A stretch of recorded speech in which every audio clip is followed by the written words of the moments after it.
por verbalizar un poco, ¿qué tal vemos el sistema educativo tradicional? Ahora en el sistema educativo hay un fracaso escolar muy latente, ¿no?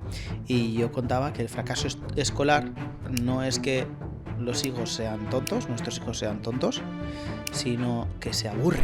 El Institute of the Future ya dijo en el 2017 que para el 2030 el 85% de las profesiones cambiarían. Y entonces mis hijos, o sea, ¿qué hago para asegurarle un buen futuro a mi hijo? Pues yo siempre digo que los problemas de dinero no se solucionan con más dinero. Porque mi padre, cuando había tenido dinero, tenía los mismos problemas y las mismas actitudes.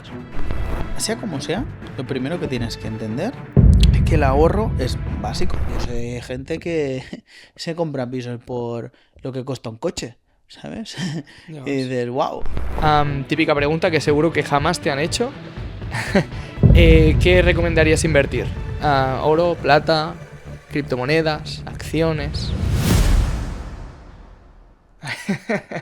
Chin chin. Chin chin. Chin chin de cafés. Bueno, vamos a empezar el podcast. Bienvenidos y bienvenidas a Cafés con Fran. Hoy hablamos de un temazo que personalmente me apasiona, que son las finanzas. Y quién mejor para estar en este podcast que Josep Vidal, experto en finanzas, pero no en finanzas en general, sino específicamente para niños, ¿no? O sea, es algo increíble porque ahora, si quieres, comentamos todo el sistema educativo, cómo está y demás, pero bueno, me parece increíble, un temazo y vamos a disfrutar este podcast.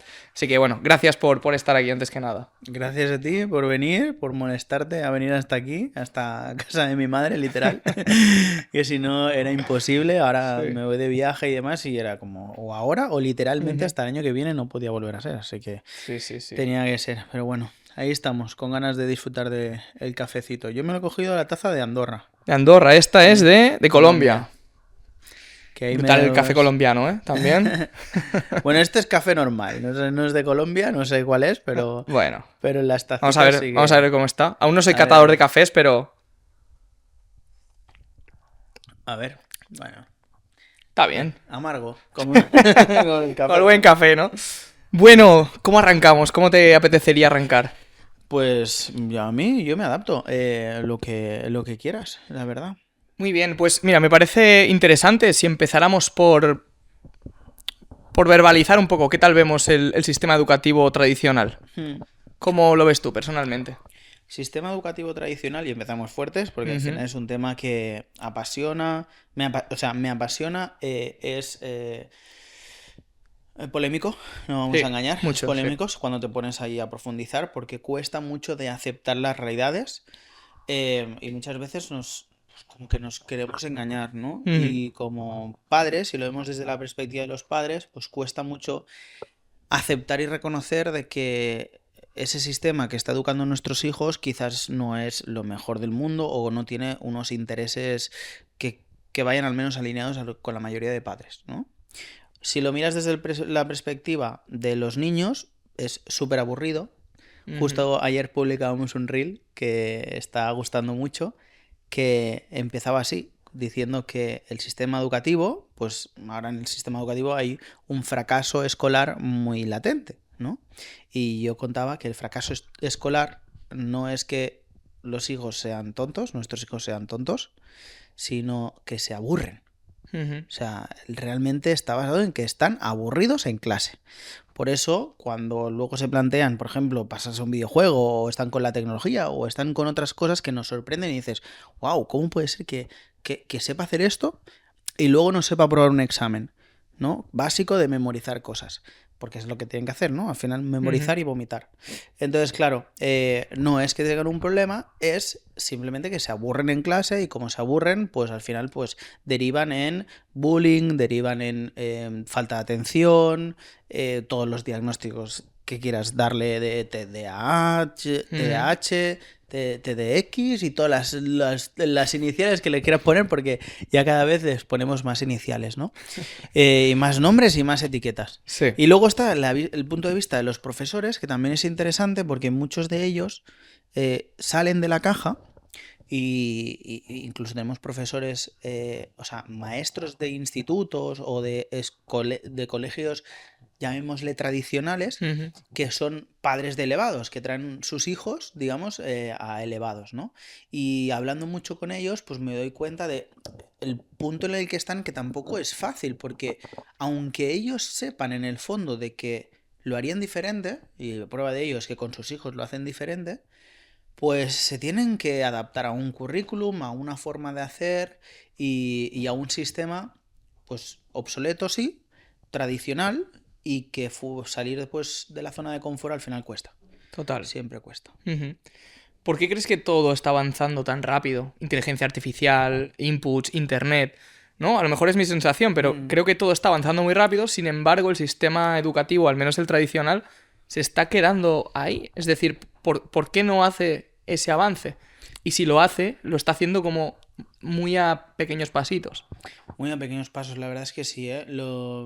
Yo para mí es uno de los grandes problemas. Mm. Fíjate, todo avanza muy rápido y aquí es importante, esta parte de historia sí que es interesante tenerla, ¿no? Y sí que he aprendido en esto en la escuela, que es las diferentes revoluciones, ¿no? Sí. Hay una primera revolución industrial, de esa revolución industrial, curiosamente sale la otra o parte de la otra, ¿no? En Ujú. la primera, por ejemplo, nacen los motores, ¿vale? Y con los motores se empiezan a, por ejemplo, a nivel agricultura, pues empiezan a haber más máquinas que recogen y siembran, ¿no? Y Ujú. demás. Y uno de los niños que vive esa situación se llamaba Henry Ford. Entiende que esa máquina está ayudando a su padre a trabajar más y a tener más tiempo libre para, entre otras cosas, estar con él, y se enamora de esa máquina. Y es Henry Ford quien crece y cuando ya es, digamos, adulto, empieza a estudiar sobre eso y acaba creando, pues, Ford como marca, eh, que, bueno, que ellos crearon el Forte, el primer coche que fue, digamos, masivo y democratizó toda la forma de transporte. Y claro, al poder la gente transportarse de forma mucho más rápida, pues ahí aparecen mil formas de producir mucho más, ¿no? Y se crea la segunda revolución industrial, porque al final las revoluciones industriales lo que hacen es, pues, que podemos producir nosotros como humanos muchísimo más que antes. Ujú. Bien, pues curiosamente es, primera revolución siempre lleva una segunda, y luego lo que suele pasar es un periodo de estancamiento social, y luego en pocos años vuelven a haber primero una tercera revolución industrial, ahora hablaremos de ella, y seguida de una revolución, de una primera revolución siempre hay una segunda derivada de, Ujú. ¿vale? La tercera revolución industrial nace con la informática, ¿vale? En los años 80. Luego se potencia mucho más con Internet y dicen que cierra el ciclo un poco con los smartphones y que tengamos todo lo que tenemos en la mano, ¿no? Ujú. Que ahora mismo pues tenemos una enciclopedia y tenemos mucho más, Sí. ¿no? Bien, pues eso ha hecho que a día de hoy el mundo esté viviendo una cuarta revolución industrial, que simplemente es la hermana, digamos, o la hija de la tercera, que son las generaciones que han nacido con la informática o nacido con Internet y con los smartphones. Por eso vemos a nuestros hijos que la tecnología la tienen como innata, cuando para nosotros nos ha costado, digamos, un poco, ¿no? Sobre todo los papás me dicen, es que editan los vídeos y usa el TikTok este como si tal, y no lo ha hecho servir nunca. Y a mí me cuesta mucho, ¿no? Ellos lo tienen de forma innata porque han crecido con ello. Y bueno, pues al final nuestros hijos van a vivir y crecer con inteligencia artificial, Ujú. con un sistema blockchain o una forma de monetaria totalmente distinta a la que conocemos hoy en día. Van a vivir situaciones como el cambio a los coches autónomos bueno, eléctricos, ya la mayoría ya empiezan a serlo, ¿vale? Pero también autónomos y que vayan solos, y una oleada de tecnología que se viene, que lo que va a hacer, como dice pues, el propio Instituto del Futuro, que es un Institute of the Future, es un instituto de Silicon Valley, que ellos se dedican a estudiar hacia dónde puede estar yendo el mundo y como prever un poco hacia dónde vamos, ¿no? Para tener también pues esa advertencia y decir, oye, cuidado, vamos a pensar a años vista y cuidado hacia dónde tendríamos que estar girando y qué es lo que tendríamos que tener en cuenta. Pues fíjate que el Institute of the Future ya dijo en el 2017, no estamos hablando de ayer, estamos hablando de hace ya 7-8 años, ¿no? Dijo que para el 2030 el 85% de las profesiones cambiarían. Y el 2030 es pasado mañana. Total. El 2030, por muchos de nuestros hijos seguirán estudiando para cuando llegue esa fecha. O estarán empezando en el ámbito laboral. Y si el 85% de las profesiones han cambiado, quiere decir que forzosamente, porque eso es así, en lo que representa el ámbito académico no estarán preparados o no se habrán formado para ello. Y el problema está en que cuando se quieran poner a formar, la inteligencia artificial se va a formar mucho antes que ellos y va a avanzar antes. Por eso es que el propio Oxford tiene frases muy potentes de estas en estudios que no quieren que haya mucho bombo, pero la propia Universidad de Oxford dice que sus formaciones no están correlacionadas con la oferta laboral. Es decir, que lo que ellos están enseñando en las universidades tiene una correlación cero con el que nuestros hijos puedan tener un mejor futuro o un mejor empleo. Y eso lo dice Oxford, ¿eh? No lo dice cualquier... O sea, que son los primeros interesados en que eso tenga una correlación, porque al final pagan una pasta a los padres por una formación para eso, ¿no?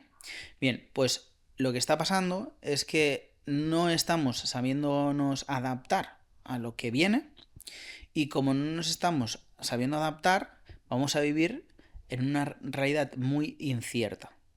Y aquí es cuando los papás nos ponemos como la piel de gallina, ¿no? Y seguramente los que nos estén escuchando estarán pensando, ¿y entonces mis hijos? O sea, ¿qué hago para asegurarle un buen futuro a mi hijo? Y ya no decimos de que sea millonario, estamos hablando de que sobreviva, de que esté bien, ¿no? Claro, y que tenga una mínima seguridad, ¿no? Unos ingresos, ¿no? Y aquí la palabra clave son ingresos, porque lo que no queremos es que, o sea, lo que queremos es que nuestros hijos tengan ingresos. Incluso te diría que tengan una vida bien, ¿no? Y puedan estar a gusto. No queremos que trabajen. Muchas veces pensamos en que mi hijo tenga un trabajo, que tenga una profesión. Eso no lo podemos asegurar. No sabemos dónde irá. Hay unas bases y unas estructuras que parte de ellas también las enseñamos en elevados, son habilidades blandas que esos no van a cambiar y hay algunos profesores que es muy difícil que una inteligencia artificial pueda llegar a sustituir, ¿vale? Tenemos que entender también la inteligencia artificial sumada a la robótica.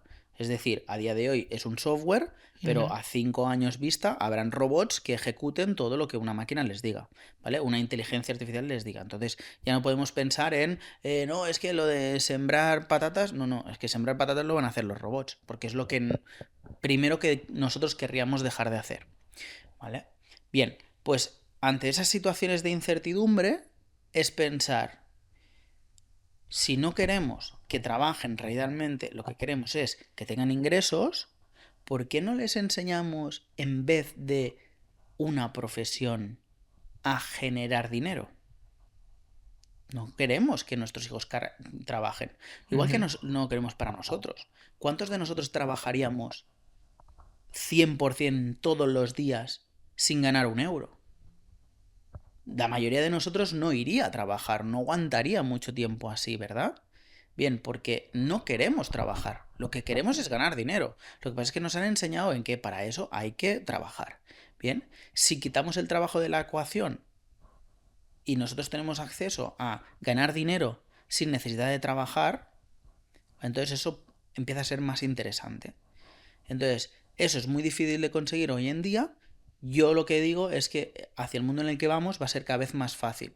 Y prueba de ello es que cada vez es más fácil emprender si lo comparamos con nuestros abuelos, por ejemplo.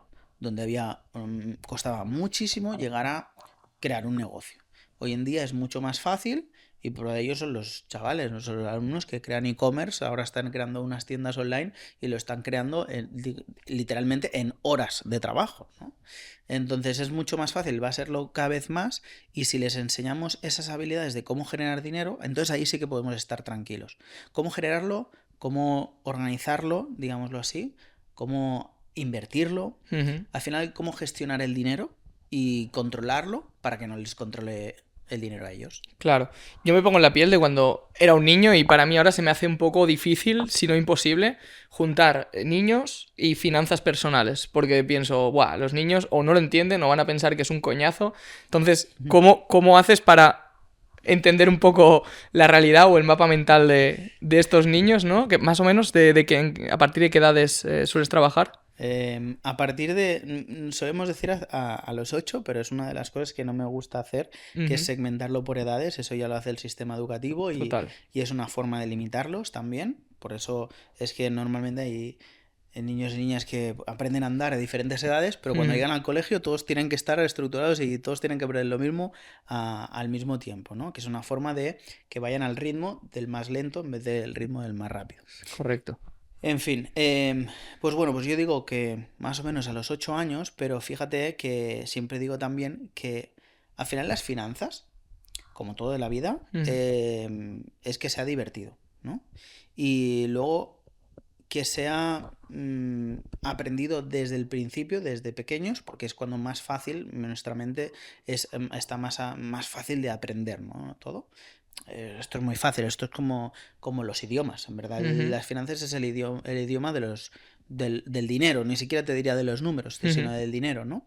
Es una forma de comunicarnos también y de entendernos como sociedad, es parte de nuestra cultura, queramos o no.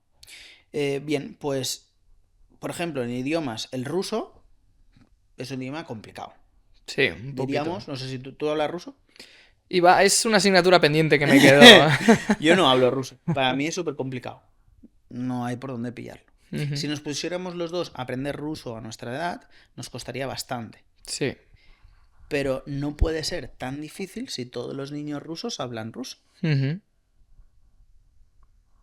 Aquí es lo mismo.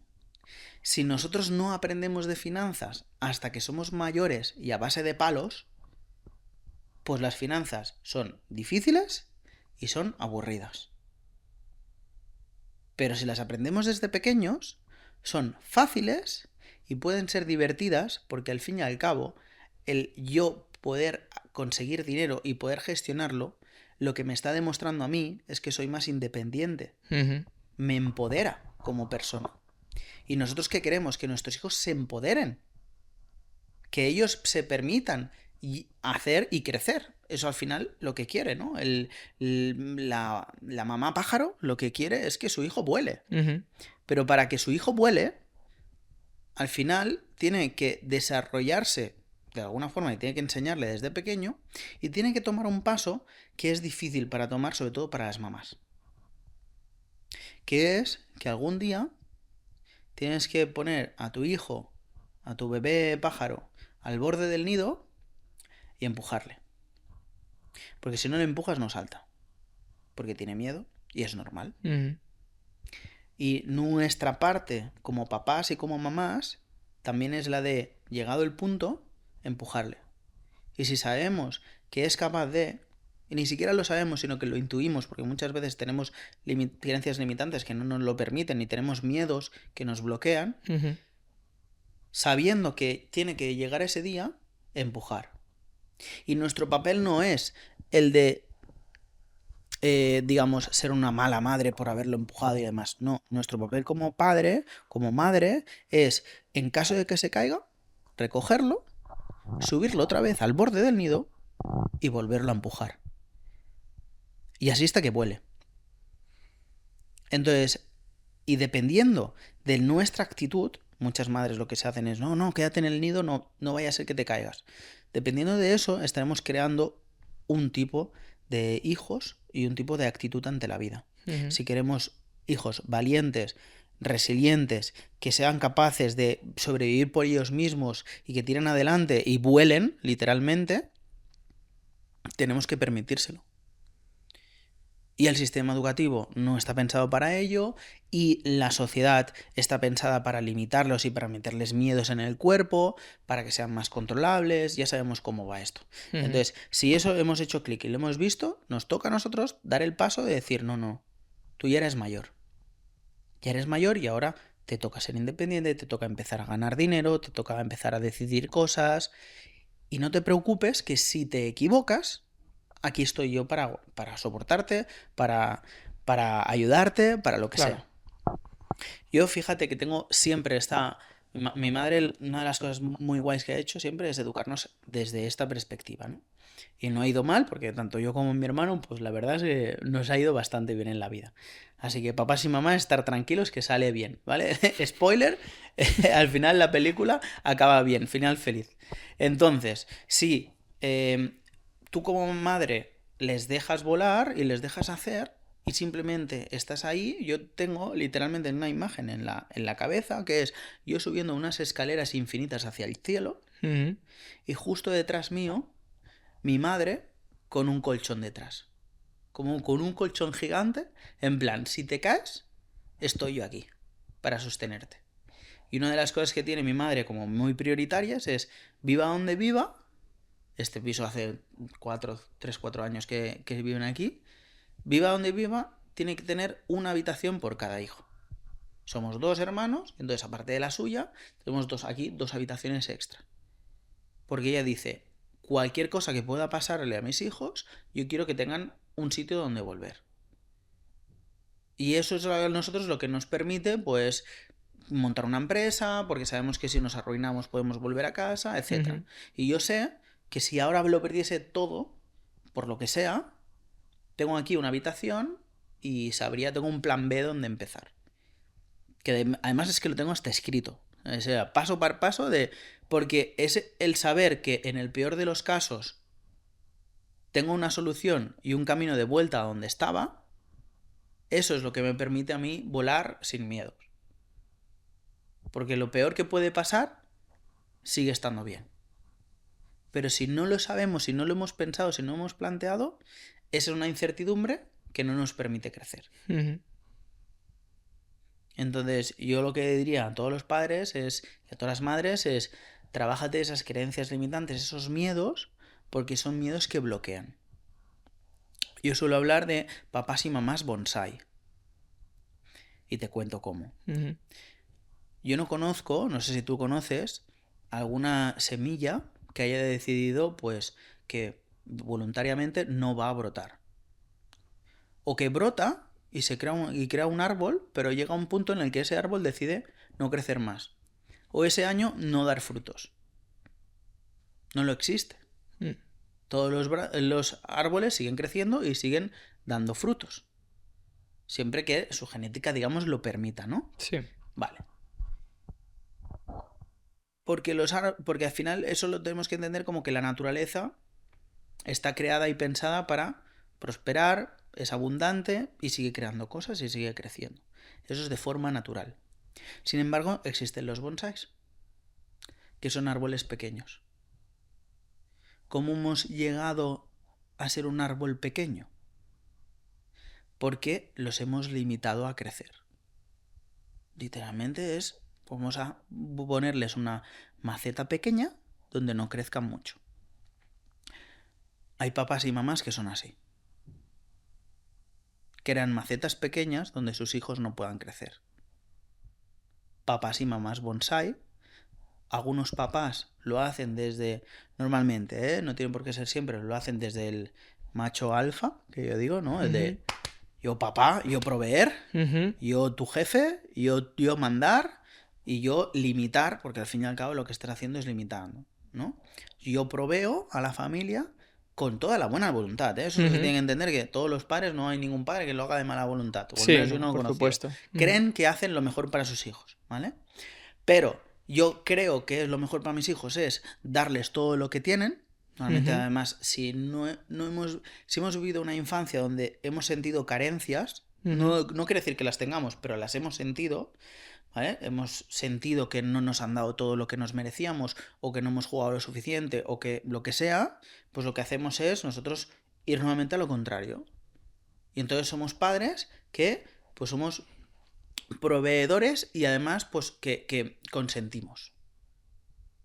Si yo no he tenido juguetes, pues tú vas a tener 20 juguetes. Ujú. Si yo no he tenido tiempo, pues si yo no he tenido estudios, tú tienes que estudiar. Ujú.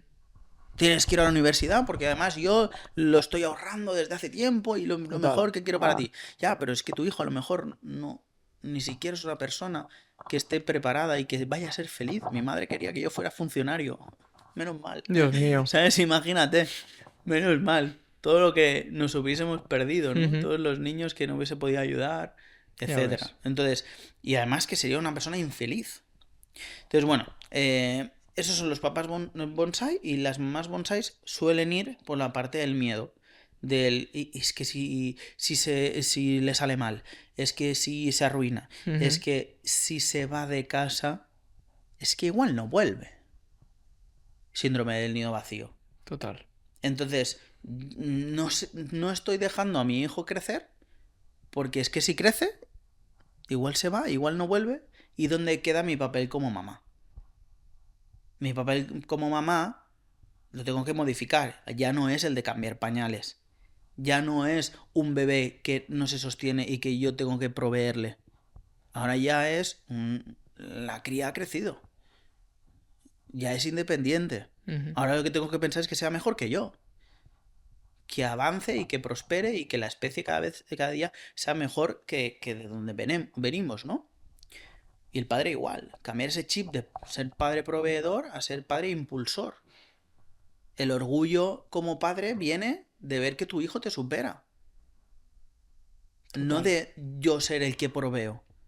No, es una creencia que tenemos, ¿sabes? De decir, no me veo en otro papel. Ujú. Cuando nosotros hacemos ese clic, es cuando todo cambia. Y una de las formas que tenemos en elevados, o sea, al fin y al cabo, elevados no es para todas las familias. Y hablo de familias porque para mí se apunta a la familia en sí. ¿Vale? Uno de los filtros que tenemos es ese, es saber que los padres van a poder hacer ese clic. Si no lo Ujú. han hecho, que al menos están en el proceso de... Total.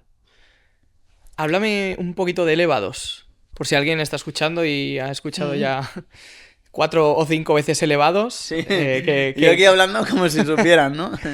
qué es? Cuéntame un poquito. Ay. Dame un resumen. Mira, elevados al final es... primero de todo es el motivo por el que siento que he venido al mundo y esto es una reflexión mía personal que a lo mejor no aporta mucho a nadie, pero para mí es importante al menos pues darle ese punto, ¿vale? Para mí es el propósito, yo siento que he venido a este mundo a ser papá, por un lado, que es una definición muy amplia, ¿vale? Y a crear elevados. Bien, elevados nace a razón de entender de por qué a mí me había sido tan fácil, entre comillas, ¿vale? De fácil no ha tenido nada el proceso, pero llegué a los 30 años a tener una vida que muchos les hubiese gustado tener. Y no fue por heredar mucho dinero ni estas cosas, con todo lo contrario, Ujú. ¿vale? La historia es que desde que nosotros éramos pequeños, yo tenía 5 años, cuando fallece mi abuela, mi padre recibe una herencia y con los 4 que al final eran 2 millones de pesetas, como 12.000 euros, ¿no? Ahora con la inflación no sé cómo quedaría, Hmm. pero decide mi padre poner ese dinero en acciones a largo plazo, una cartera de acciones para mi hermano y otra para mí, ¿vale? Bien, eso no es tan importante ni tan relevante como lo que hizo después, que es explicarnos que estas acciones existían y hacernos mirar todos los días en el teletexto, porque no había internet, Ujú. ¿vale? Entonces, Esto hace años. estaba empezando, claro, yo tenía 5 años. Entonces estaba en los 95, 96, 97. Ujú. Internet estaba como empezando, la gente no solía tener internet en casa, ¿vale? Entonces, mirabas en el teletexto cómo iban las acciones. Y a la hora de cenar, una de las tareas que teníamos nosotros era ir a 501, 502 de Televisión Española a mirar si las acciones de Repsol y Telefónica, que son las que teníamos, habían subido o habían bajado. Y eso quería decir de si nosotros éramos más ricos o menos ricos, por así decirlo, ¿no? Si teníamos más dinero o menos dinero. Eso creó en nosotros una identidad de que nosotros hemos sido inversores desde siempre, ¿vale? Yo en ningún momento he dejado de ser inversor, siempre he tenido acciones de alguna u otra empresa y ahorros invertidos, ¿vale? Y luego, pues, el que sepamos que fluctúa ese dinero. Entonces, fuera miedos. Es más, en el 2001, 2002, con la crisis de las .com, mi padre se arruina por primera vez, de tener una vida bastante cómoda que teníamos cuando éramos pequeños, en los que pues mi mamá no necesitaba trabajar, con lo que ganaba mi padre incluso ganaba más en bolsa que con su trabajo, era empleado, pero ganaba más en bolsa que con el trabajo, y teníamos una vida pues bastante cómoda, venían los reyes y eso era un festival de regalos y cosas así. Pues de eso a que mi padre se arruinara, mis padres se separaran, perdieran el dinero tanto en bolsa como en otro negocio que hicieron mal, y en cosa de 2 años de tener esa vida a pues familia ya totalmente rota y económicamente también. O sea, no llegar a final de mes, todo este tipo de cosas, de tener que vender una casa. Entonces, te puedes imaginar. Vale, pues esa situación nos hace entender de que pues eso, pues, ¿qué puede pasar? ¿Vale? Y sin más, bueno, hay que remontar. Eso fue el 2002, 2008, mi padre ya estaba remontado, no digámoslo así, empezó en el mundo de la construcción. Después de ese sentido, empezó en la construcción, empezó a tener cada vez más empleo, más trabajo, empleados, un local, y compraron un piso, y cuando todo está ahí y tal, ¡pum! Crisis del 2008, crisis de la inmobiliaria, y otra vez arruinado. ¿Eso qué nos enseña? Pues que eso puede volver a pasar. Mi padre lo que hizo siempre muy bien, él no fue buen inversor ni tomó buenas decisiones financieras. La buena decisión que tomó es que siempre nos hizo partícipes, siempre nos explicó, siempre habló de dinero, en casa también, o sea, con mi madre también, siempre no ha sido nunca un tabú, y nosotros hemos vivido todos esos errores que nuestro padre ha cometido. ¿Por qué? Porque si tú lo vives desde el principio, pues es menos probable de que tú lo cometas después. Pero muchas veces nosotros cometemos y tropezamos con una piedra y no nos paramos a pensar, oye, dile a tu hijo que ahí hay una piedra, porque si no la va a volver a pisar. Total. ¿No? Pues bien, pues mi padre lo bueno que hizo es eso. También durante mi adolescencia, que se separan y yo decido ir a vivir con él, también me explica mucho de cómo gestionar. Yo tenía como una especie de sueldo y un trabajo que era estudiar. Entonces mi trabajo era estudiar. Si yo suspendía, dejaba de tener sueldo, y ese sueldo no era un sueldo para mis caprichos, sino que era un sueldo para pagar mis cosas. Entre ellas, pues también la ropa, entre ellas, pues si me quería comprar una moto, todo este tipo de cosas, era yo quien me lo gestionaba. El seguro de la moto me lo pagaba yo, y todo este tipo de cosas, todo eso me lo tenía que gestionar yo. Él no me decía, a mí no me vayas a pedir 10 euros para irte con los amigos al cine. Tú te tienes que gestionar tu dinero. Entonces eso hizo que aprendiera desde muy pequeño también a administrar mi dinero. Porque evidentemente el primer mes, a los 10 días, me había gastado todo, ¿sabes? Le das dinero a un niño y se lo gastará, si no le ha costado, ¿no? No todos, pero muchos tienden a. Bien, pues bueno, eso la verdad es que nos ayuda muchísimo, tanto a mí como a mi hermano. Y bueno, la parte triste es que de esa segunda ruina mi padre entra en una depresión muy dura, muy dura, ya crónica. Y durante 10 años, pues tuvo varios intentos de suicidio, y a los 10 años, pues al final acabó consiguiéndolo. Y bueno, cuando nos enteramos de la noticia, mi hermano y yo, de una forma independiente pero muy mágica, cada uno por su lado, sintió una llamada para ir a hacer el Camino de Santiago. Fue muy curioso porque yo estaba yendo, mi hermano estaba viviendo, en ese momento no estaba viviendo aquí en España, entonces fuimos a buscarlo al aeropuerto el día antes del entierro y demás. Y yendo hacia ese aeropuerto yo le digo a mi madre, voy a decirle al Tete de ir a hacer el Camino de Santiago. A ver si quiere hacerlo conmigo, porque yo, ¿sabes? Yo quiero hacerlo. Y llegamos al aeropuerto, mi hermano le da un abrazo a mi madre y le dice que quiere ir a hacer el Camino de Santiago. Claro, mi madre me miró como diciendo, pero tú le habías dicho, no. Le dije, Tete, yo te iba a proponer hacer eso. Qué fuerte. Es muy curioso. El caso es que, bueno, pues nada, unas semanas más tarde, en lo que pudimos un poco asimilar la situación y montarlo, pues nos fuimos a hacer el Camino de Santiago. Yo siempre digo que marzo del 2018 esto fue el peor mes de mi vida. Abril del 18 fue el mejor mes de mi vida.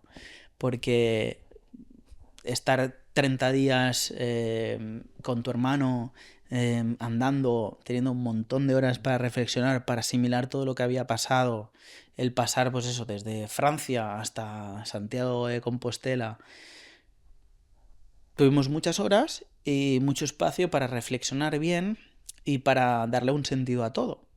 Y entendimos, la verdad, que mi padre, el problema que tenía no era de dinero, era de la relación con el dinero.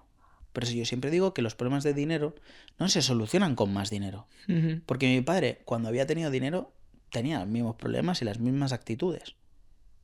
De nunca es suficiente, de validarse con él. Si tenía dinero, él era un crack. Pero si no lo tenía, caía en depresión. Uh-huh. No estaba vinculado emocionalmente. Totalmente. Y ese es el error. El que tú no tengas una buena relación con el dinero. La vinculación esta que tú decías. Que te valides con él. Eso es un problema. Entonces, bueno, pues decidimos que nuestra vida y nuestro propósito iba a ir por el mundo de las finanzas, porque era la mejor herencia que nuestro padre nos había dejado. No la relación con el dinero, que eso lo habíamos detectado, pero sí en los conocimientos financieros. Y llevamos desde los 5 años, yo, y desde que prácticamente nació mi hermano, sabiendo de finanzas y de invertir. Uh-huh. Algo que la mayoría de gente no sabía.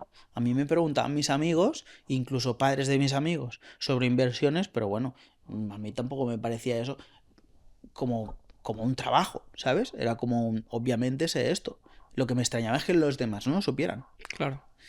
Así que bueno, ya había intentado alguna vez vivir de la bolsa y de las inversiones, pero siento que no me lo había tomado en serio. Esa vez sí que ya definitivamente lo había tomado como decisión. Entonces luego pues dimos algunos pasos más a nivel administrativo y legal, ¿no? Uh-huh. Pues por ejemplo me hice un máster y me formé como asesor financiero, EFPA, y me hice la titulación para gestionar patrimonios. Uh-huh. Y luego mi hermano también, junto con mi hermano, creamos una academia de inversiones para adultos, donde enseñamos a gente adulta a invertir en bolsa. Él sigue manteniendo esa academia y sigue formando a gente en ese ámbito.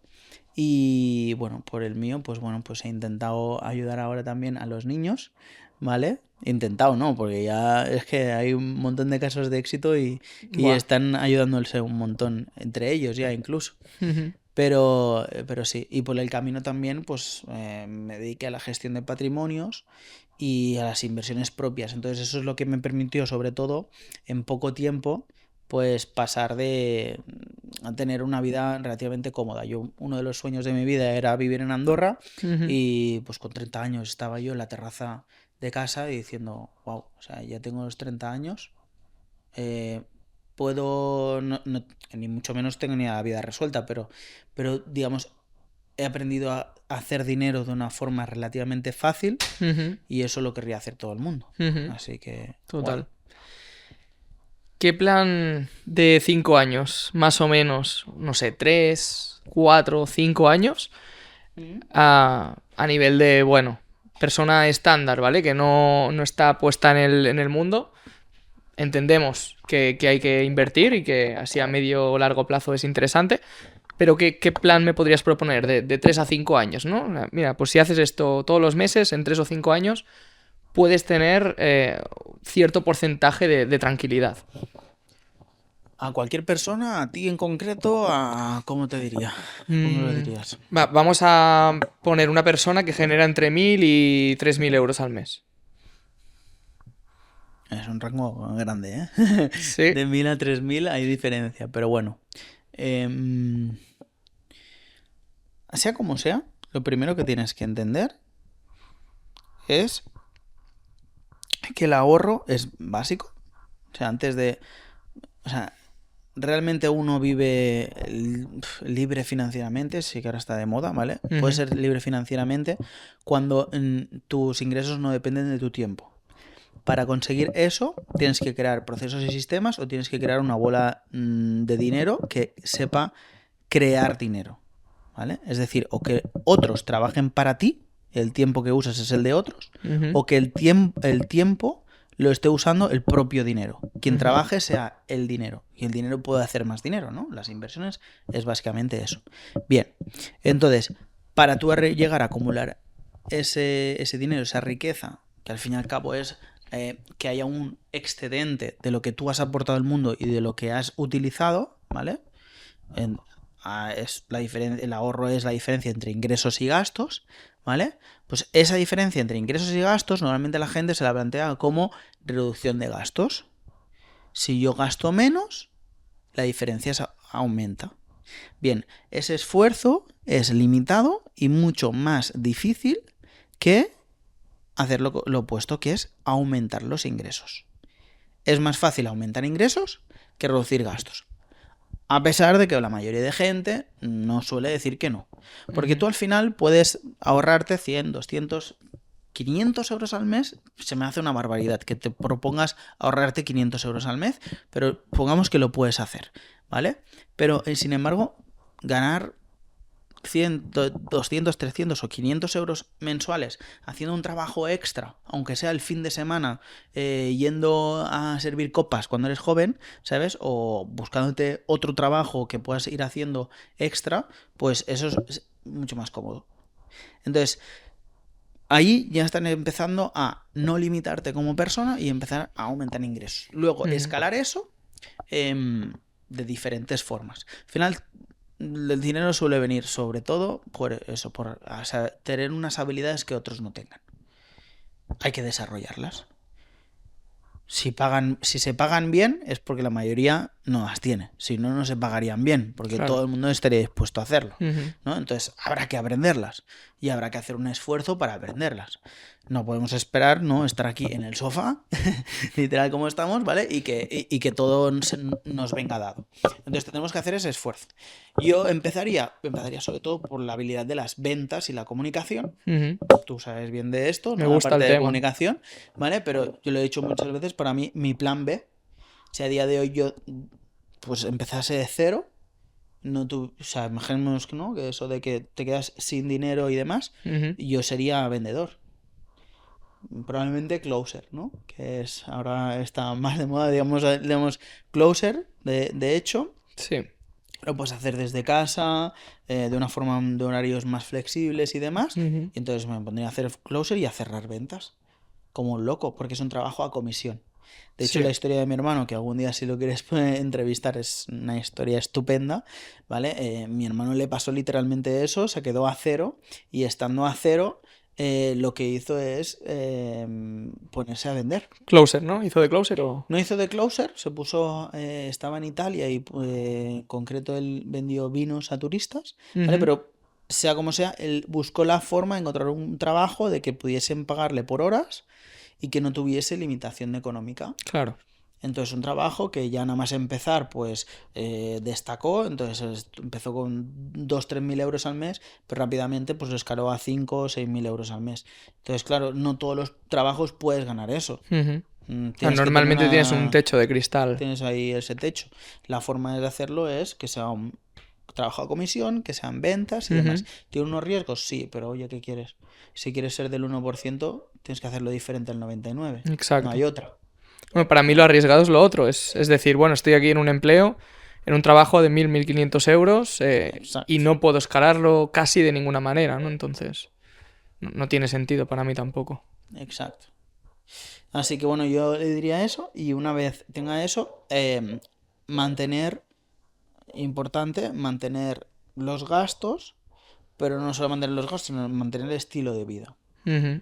Entender que no porque hoy estés ganando 5.000 va a ser siempre así, Ujú. ni es que hayas llegado a la cima, sino que has buscado la forma de encontrar esa palanca que te permita hacerlo más pronto, ¿vale? Exacto. Que el resto. Pero tienes que seguir ahí dándole. Entonces, ahora es ahorro e inversión.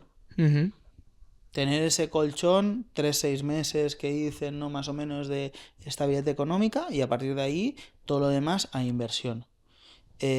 Todo lo que hagas de informarte en inversiones te permitirá ser libre el día de mañana. Porque cuando ya tienes dinero y tienes posibilidades, digamos así, ni siquiera es poder, pero es posibilidades, Ujú. ¿vale? Poder en el sentido de que te puedes permitir hacer algo, ¿vale? Cuando llegas a este punto, lo que más valor tiene o lo que más puede impactar en tu vida es las decisiones que tomes. Para tener una Total. buena decisión tienes que tener conocimientos, entonces te Ujú. tienes que formar para luego tomar buenas decisiones.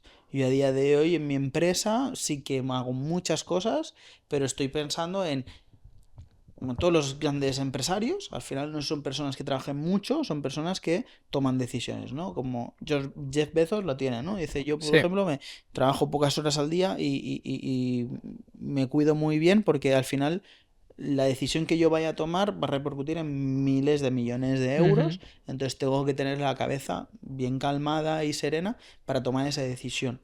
Y al final es eso por lo que te paguen.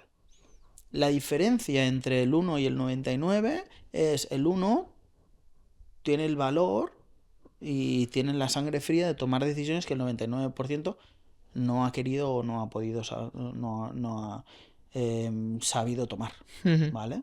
Pero si yo tomo una decisión hoy de formarme o de formar a mi hijo o de tal, es normal que yo luego tenga mayores beneficios que los que no lo han hecho. Ujú. Total. Y elevados es solo para ese 1%, porque no todos los papás están preparados para tomar esa decisión. No todos los papás dejan de ser bonsáis, Total. muchas veces, ¿no? Entonces, bueno, para los que hagan clic, pues al menos que tengan esa opción Ujú. que nunca ha estado. Nunca ha estado la opción de quiero formar a mi hijo para que pueda tener lo que quiera tener en la vida. A nivel Ujú. económico, a nivel de salud o a nivel emocional, yo no me meto porque no es mi tema, no es mi expertise, pero sobre esos 3 pilares yo normalmente me movería, ¿no? El día que sea papá, pues que se forme también en cuidarse de su salud, ¿no? Y que Ujú. esté bien alimentado, y luego a nivel emocional, que tenga Súper una gestión importante. emocional muy importante y una Ujú. autoestima y demás, ¿no? Sí. Temas que deberían tratarse desde muy temprana edad. Y que todos lo sabemos, Ujú. pero si no están, por algo será. Exacto. Pero bueno, ¿ves? Yo valoro mucho la gente que se mueve, que hace las cosas posible, que hace que las cosas pasen y esto es una prueba de ello, ¿no? Así que súper, súper feliz. Cuando me dijiste, oye, pues hago finanzas para niños, dije, buah, es que vaya temazo. Ujú. Am, por cerrar un poco el tema de las inversiones, si quieres, típica pregunta que seguro que jamás te han hecho. ¿Qué recomendarías invertir? ¿Oro, plata, criptomonedas, acciones, Si, forex? No sé. si hubiese una buena respuesta, no existirían el resto. Ujú. Entonces, aquí no hay una cosa que sea la buena, que muchas veces estamos ahí como calentándonos la cabeza. Todas tienen sus peculiaridades, sus Sí. pros, sus contras, sus características al fin y al cabo, y nuestra responsabilidad, la de cada uno, es el, habiéndose formado, teniendo un poco de idea, ¿no? Pues decidir cuál escoges, cuál es la más apropiada para ti y en ese momento, ¿vale? Porque no es que hayan buenas o malas, es la que más se adapta a ti y a tus circunstancias, ¿no? Y ya no solo eso, sino que luego lo puedes diversificar, no hace falta que tengas solo oro. Ujú. Puedes tener oro, puedes tener criptomonedas, no se pelean entre ellas, ¿vale? O puedes tener bolsa, o puedes tener inmuebles. Todo está bien, depende de lo que busques. Mm, es que te diría, es que depende tanto, Ya. no te sé decir. Bueno, yo creo que también lo suyo es diversificar un poco, ¿no? Exacto. Yo empecé con la bolsa, a mí me encanta la bolsa, no voy a dejar de invertir en bolsa, yo creo que en la vida, mientras siga existiendo, porque además es lo que conozco, ¿no? Y en lo que más cómodo estoy, pero ni mucho menos está mal el oro. A mis clientes la mayoría tienen oro y les animamos a tener oro, y más hoy en día, cómo está el mundo y cómo va a ir. Criptos es lo que más desconozco, te diría, de todo, pero tampoco es que rehuya de ello, o sea, tiene también muchas cosas buenas. Entonces yo también les digo de tener una parte en criptomonedas. Igual no en una altcoin ni cosas raras, ¿vale? O sea, Bitcoin, Ethereum, ¿sabes? Algo así, y algo estable y sin mirarlo demasiado, sino entendiendo qué es lo que hay detrás. Bueno, pues al final es un mercado de las criptomonedas nuevo, y como todo mercado nuevo, que apenas hace 10, 15 años que existe, eso no es nada, el oro hace miles y millones, miles de años que existe, ¿no? Y que cotiza y que se valora y que lo usamos. Entonces, si es un sistema financiero nuevo, va a haber mucha incertidumbre, va a haber mucha volatilidad, pero por poco que funcione el día de mañana, wow, tiene un potencial enorme. Sí. Entonces hay que estar. Y bueno, inmuebles, pues lo mejor de los inmuebles es el apalancamiento, te diría yo. O sea, el hecho de que te den una hipoteca. Lo que no tendría para mí sentido es invertir en inmuebles si no usas la deuda y la utilizas bien. La deuda no es mala, la deuda a veces está mal utilizada, pero no tenemos que tener miedo de tener deudas. Yo ojalá tuviese todas las hipotecas del mundo, ¿sabes? Y la hipoteca, si es un 2 o un 3% que te van a cobrar como mucho, ¿sabes? ¿Cuándo te has encontrado tú con dinero al 2 o al 3%? Si la bolsa sube un 8 o un 10, oye, aquí hay dinero simplemente por hacer eso, ¿no? Claro. Si los alquileres, por poco bien que lo hagas, te dan un 5 o un 8% de rentabilidad. Estamos, ¿sabes? Es difícil encontrar un piso que no te pague la hipoteca. Entonces, sabiendo eso, cuantas más hipotecas mejor. Más pisos que se están pagando solos. Claro. Entonces, es llegar a saberlo utilizar, saberlo buscar, evidentemente. Si nos vamos a la inmobiliaria de turno y le preguntamos, pues nos va a vender el piso que nadie quiere. Eso es de primero de primaria, ¿sabes? O sea, tienes que encontrar las oportunidades no van a picar a tu puerta, ¿vale? Ni te las vas a encontrar de cara, pero las hay. Las hay. Y yo sé de gente que se compra pisos por lo que cuesta un coche, ¿sabes? Y dices, wow, cuesta y hay que buscarlo, pero pues estarán. Muy bien. O sea, inmobiliarias definitivamente no es tal vez la mejor vía, ¿no? Para... No, yo creo que pues es bueno, como cualquier otra.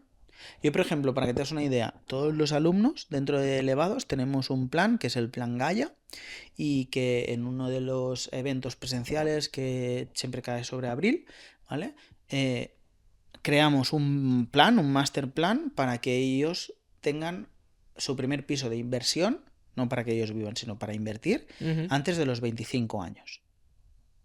Es decir, todos los alumnos, la promesa es que antes de los 25 años tengan para comprarse ese primer piso de inversión. Para que eso pase, tienen que ir ahorrando e invirtiendo sistemáticamente todos los meses. Es un compromiso que, más allá del hijo, es en familia. Claro. ¿Vale? Pero les damos esas herramientas y les introducimos ese concepto. ¿Por qué? Porque si a los 25 años tú tienes un primer piso de inversión, que quiere decir que no vas a vivir en él, sino que va a estar alquilado, eso difícilmente a los 45 o 50 no tendrás un piso pagado. Seguramente lo tendrás pagado.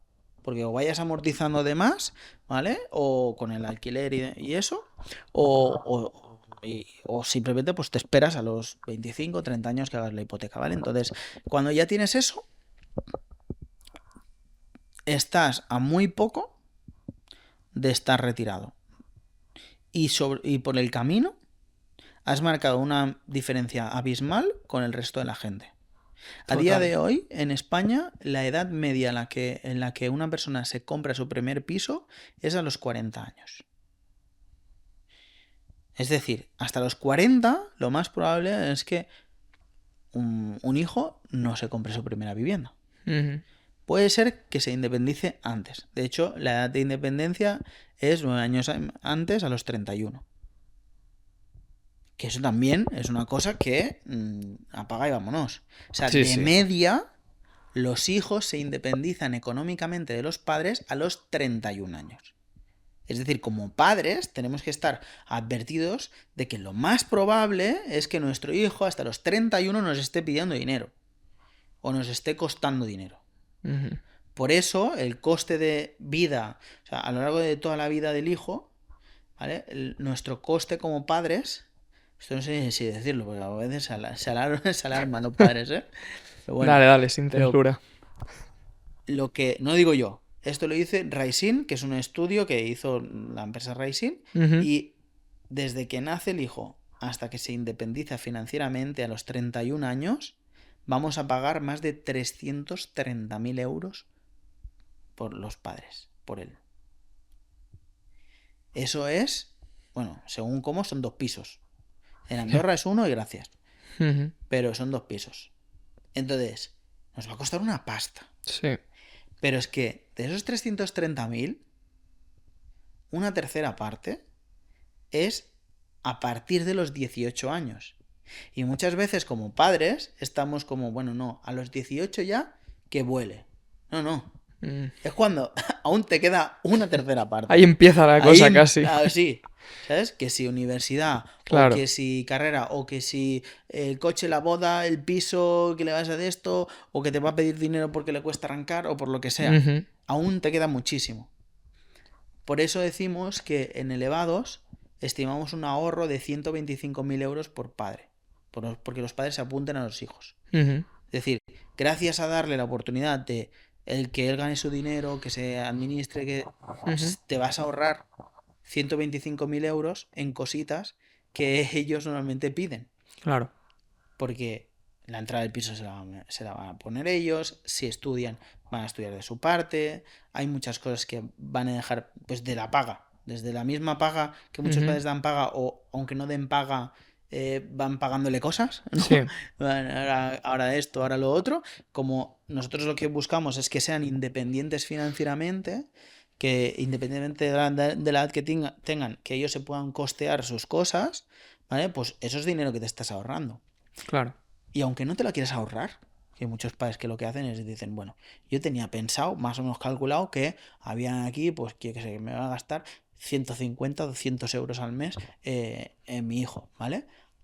Aunque no te lo ahorres, oye, coge una parte, la inviertes, no hace falta ni que se lo cuentes, ¿vale? Pero la inviertes y eso que vaya creciendo. Y el día de mañana, pues a lo mejor ya tiene cosas hechas. Mm. O tienes tú una jubilación, porque resulta que es un crack, se ha montado una empresa o se ha puesto a hacer cosas, ¿vale? Y no necesita ese dinero. Que es lo que yo digo, ¿sabes? Porque hay muchos padres que es como, bueno, estoy pensando en la herencia. Y estoy poniendo esto porque eso, o este piso va a ser su herencia. ¿Te has parado a pensar y a calcular años? Muchas veces no lo hacemos.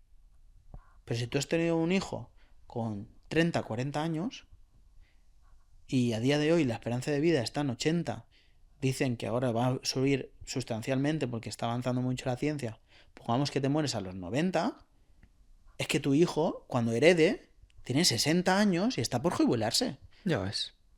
No le vas a cambiar la vida, le importa un pepino tu piso. Ujú. Lo van a heredar como mucho tus nietos, pero no tus hijos.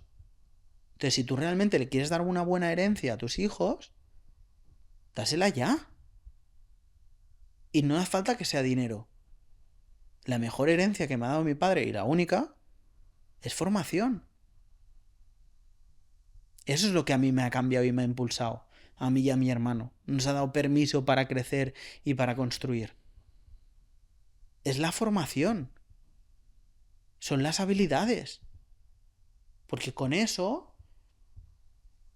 ya me construyo yo lo mío. Ujú.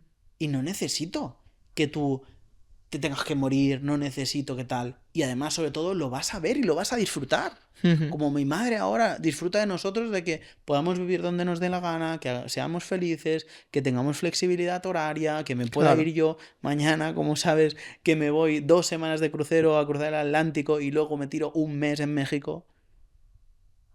Eso es lo que hace disfruta mi madre. Total. Imagínate que, pues, prefiero 10.000 euros ahora que un piso el día de mañana. Ujú. Total. Si los sé utilizar y sé qué hacer con ellos. Ujú. Si me los voy a gastar en un coche, por ejemplo, como harían muchos, ¿vale? Me lo gasto en una moto, en un coche o no sé qué, entonces no. ¿Pero por qué se lo gasten en un coche o una moto? Porque no han tenido una educación financiera, no entienden la diferencia ni cómo eso les puede impactar. Hay un estudio muy curioso que dice que lo ideal sería que entre los 20 y los 30 años o algo así, que todos los hijos heredasen 100.000 dólares o 100.000 euros, ponle, ¿vale? Entonces, que la mejor herencia que podríamos darle es a nuestros hijos entre esa edad 100.000 euros. Y luego decirle, una vez te los gastes, no hay más, ¿vale? O sea, esto es lo que hay, te los doy ahora y eso que les permita impulsarse y tener, digamos que cuesta mucho según pasar de según qué escala social, social económica, digamos, Ujú. ¿vale? Hay como un escalón muy grande, ¿vale? Entre ser pues tener un coste de vida más o menos estándar, ¿no? Una clase media, aunque yo cada vez la veo más baja que media, pero Sí. bueno, ¿vale? Pero digamos, de pasar de clase media a clase media alta, digamos que cuesta mucho, ¿vale? Pues si nosotros podemos darle ese pequeño salto y decirle, vale, si quieres crear un negocio, aquí tienes 100.000 euros. Si quieres comprarte un piso, aquí tienes 100.000 euros y tal. Eso, entre los 20 y los 30 años, teniendo ellos una formación previa y teniendo idea de qué es lo que van a hacer, pues eso realmente impulsa su vida. Pero lo de la herencia de los 60 no les cambia. Ya, ya. ¿Vale? Pero claro, es difícil poder soltar ahí 100.000 euros de golpe, ¿no? Por lo general. Bueno, muchas veces tenemos un piso ahí que lo tenemos ahí esperando a que algún día lo hereden nuestros hijos, Ya. porque no lo utilizamos y lo tenemos ahí y tienes alquilado y el alquiler ese está en una cuenta bancaria sin hacer nada Ujú. o pagando la hipoteca que quede, ¿no? Pero eso es bastante común. O poner 50 o 100 euros al mes en una cuenta a largo plazo. Ujú. Está bien, pero... Y de hecho nosotros los animamos a los padres que lo hagan. Pero que esté invertida, lo primero, inversión a largo plazo y Sí. así, que no esté simplemente ahí colgando de nada. Ujú. Y sobre todo, pues eso, ¿no? Que en cuanto puedan, tengan las habilidades para generar... Es que sí te digo una cosa, muchos de los alumnos delegados es que no van a necesitar esos 100.000 euros. Ya, eso es lo importante también. Es que si les das las comodidades y les das las opciones, es que no te los van ni a pedir. Ujú. Tú hazte la idea que la formación de elevados no es... para mí es barata, pero no es que sea baja, ¿vale? Es una formación privada, un programa anual que requiere de muchas cosas y de mucho equipo y que sobre todo que les transformamos la vida, ¿no? Entonces, por eso digo que es barata, porque el impacto que reciben y la ayuda que da es muchísimo mayor al precio que pagan los padres. Ujú. Pero aún así, muchos de los hijos que entran al programa, una de las cosas que les hacemos es que se planteen un objetivo a un año vista para, pues ya que están en el programa, pues bueno, pues cuando acabes en el programa, cuando acabes, ¿qué te gustaría haber conseguido, no? Y ese objetivo, luego traducirlo a dinero y entonces de ahí, pues bajar unos objetivos que tienen que ir cumpliendo para que vayan un poco acercándose a la meta. La mayoría de los alumnos, lo primero que se plantean es devolverle el dinero a sus padres de lo que le ha costado el curso. Y no conozco ningún padre que se lo exija, ¿no? Ujú. O sea, no es como, me tienes que devolver esto. Muy Que bien. tampoco no me parecería ni mal. Pero eso es buena ¿sabes? mentalidad también, ¿eh? Que les Claro. inculcáis. Muy bien. Pero es que, mira, ahí te corrijo. Ujú. No es inculcar y tampoco lo hacemos nosotros, porque sale de ellos. Porque al final, con que lo diga uno, todos los demás hacen el clic y dicen, hostia, Ya, tal. ya, total. ¿Vale? Luego hay padres que dicen, bueno, no, pues si consigues ese dinero, en vez de dármelo a mí, oye, pues yo sé, págate un segundo curso, ¿sabes? Por ejemplo. Hazte otro curso o algo así, ¿no? Pero bueno, que más allá de eso, lo que buscamos es que ellos sean independientes financieramente y que no te tengan que estar pidiendo a ti. Claro. Que dejes tú de ser proveedor y pases a ser disfrutador, ¿no? Pases a ser espectador de la película que va a empezar ahora. Es como, ya has hecho todo lo que tenías que hacer, has hecho un esfuerzo muy grande y ahora te toca disfrutar de la película. Total, tío. Ver realmente de qué es capaz tu hijo o tu hija, que son capaces de muchísimo más, pero muchísimo más de lo que nos llegamos a imaginar. Porque yo realmente cuando se me plantean las cosas, y esto es algo que yo tengo que trabajar personalmente en clase, es de no limitarlos. Cuando yo hablo de padres bonsai es porque a mí me vienen pensamientos de padre bonsai. Cuando una niña como Carla te dice con 13 años que su objetivo a un año es ganar 10.000 euros, dices, wow, ¿cómo le digo yo a esta niña que eso es demasiado? Que baje las expectativas. Y luego me quedo pensando y digo, ¿quién ha dicho que no se pueda? ¿Dónde está escrito? Exacto.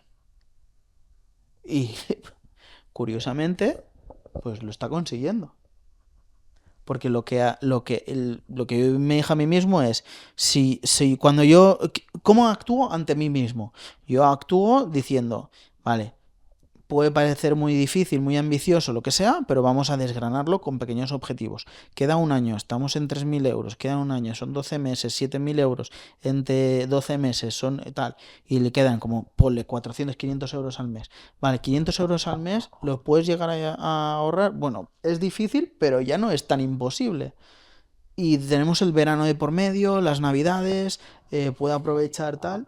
Claro, es que Carla en este verano, mientras el resto de compañeros de su clase seguramente han estado, pues, yo qué sé, jugando videojuegos o durmiendo, ¿vale? Porque muchos aprovechan en verano, no solo hacen que dormir, los míos también, por eso lo sé.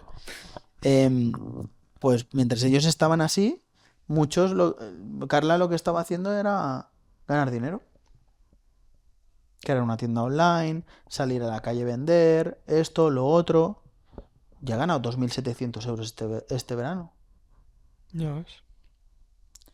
O Valiant, cuando me dijo tal, estábamos con lo de los perfumes que te decía, ¿no? Cuando te enseñaba el perfume que llevo y demás. Valiant le gustaban los perfumes. Quiero crear una marca, o sea, quiero ganar dinero con los perfumes. Crea tu propia marca. ¿Pero se puede hacer eso? Pues no lo sé. Vamos a verlo. Hoy en día lo bueno es que existe ChatGPT, ¿sabes? Entonces te da muchas ideas. Claro, tenemos ahí mucha información. Entonces, pues nos podemos ver con ChatGPT. ¿Qué tendríamos? ¿Podríamos crear una marca de perfumes? ¿Qué tendríamos que hacer? Paso a paso. Venga, pum. ¿Cómo podemos optimizarlo de la forma más económica posible? Pam, pam, pam. Y a los 2 meses tenía su perfume y los estaba vendiendo. Ya ves. Entonces, son capaces de mucho más de lo que nos imaginamos. Total. Simplemente tenemos que darles el permiso, las herramientas para que crezcan y no limitarlos. Eso es. Qué bueno. Pues nada, lo vamos a ir dejando porque tienes ya la mentoría.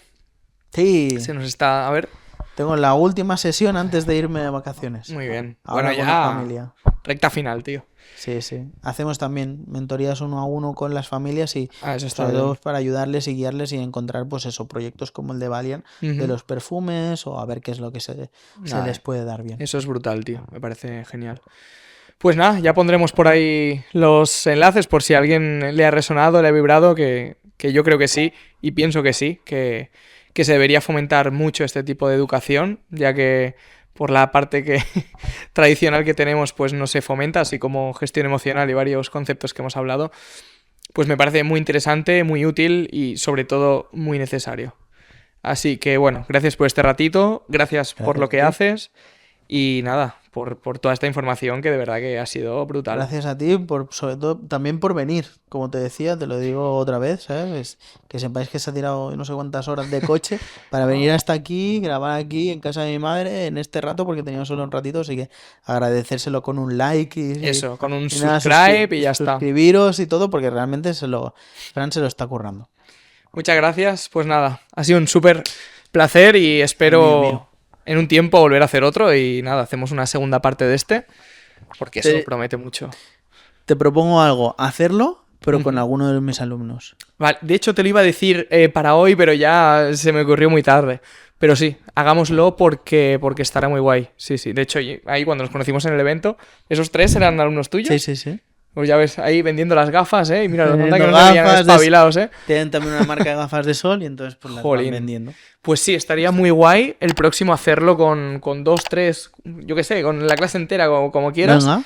Y ver, a ver qué aprendizajes y cómo ellos pueden enseñar a la sociedad de adultos perfectamente, ¿eh? Adultos y niños también.